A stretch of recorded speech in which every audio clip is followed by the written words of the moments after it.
so that they could go ahead and pronounce an already decided verdict of guilty, and then hand him over to the ones who could do something about it, the Empire of Rome. We simply bear passive witness to it. What if the Gospel of Mark asks if we stand with the one that Luke, the Gospel of Luke and the Gospel of Matthew call Cleopas, the high priest? We don't know much about him. We assume that he was born into the position, that priests were thought to be closer to God than anyone else. Not. That they were mediators between the human and the divine.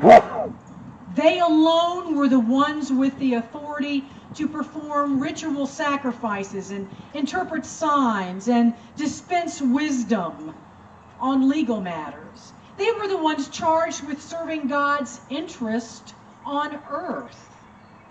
So given all of that, it's not very hard to imagine that occasionally a high priest could become so full of themselves that they strive to believe their own press. Most of us know religious leaders who have fallen into that kind of trap, those who have started to believe that they may be that good or that holy or that important, so much so that the regular rules no longer apply to them. Cleopas' story is the story of a person who, entrusted with the power to serve the common good, ends up serving the power to satisfy himself instead. Cleopas saw his own power so threatened by this Jesus that not only did he want him silenced, but he wanted him dead.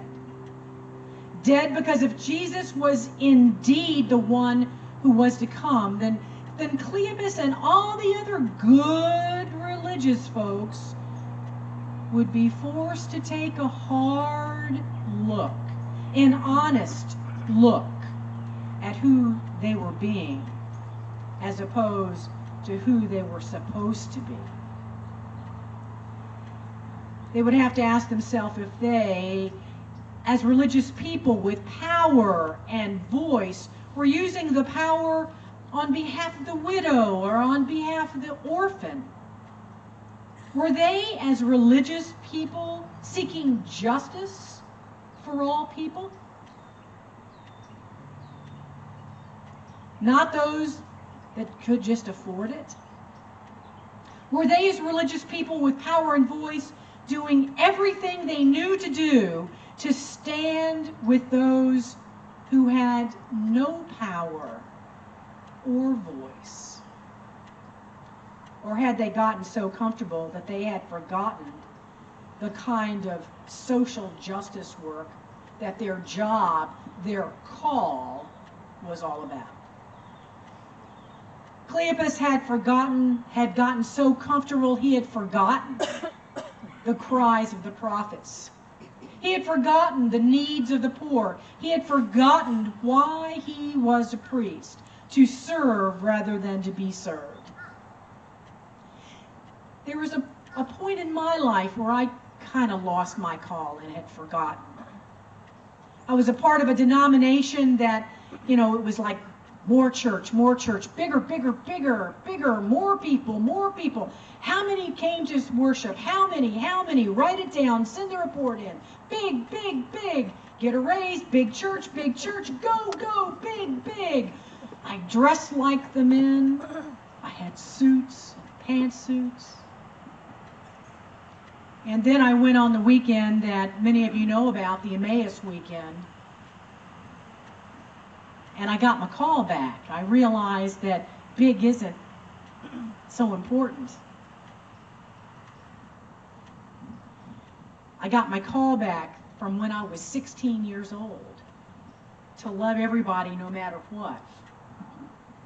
To be there for folks no matter what. There's a minister, and I'm not going to mention any names or denomination, There's a minister here in town in Bradenton that doesn't like to do funerals because they take too much time. She doesn't like to do funerals because you have to talk to family and visit with family and be with them. And I know many people in that church, so they call me to do funerals. I've done 2 funerals every month for the last 4 months. I wonder if she's lost her call. Cleopas had gotten so comfortable, he forgot who he was to serve. Perhaps one truth of this story is that we have actually stood in all of these places at one time or another. We have stood in the place of the good religious people, the ones who sometimes misuse power and voice at the expense of others, the good religious people who sometimes find it easier to get along if they go along, so they keep their mouths shut and their heads down to get along. Probably many of us have had those moments where we sat with Peter in the courtyard,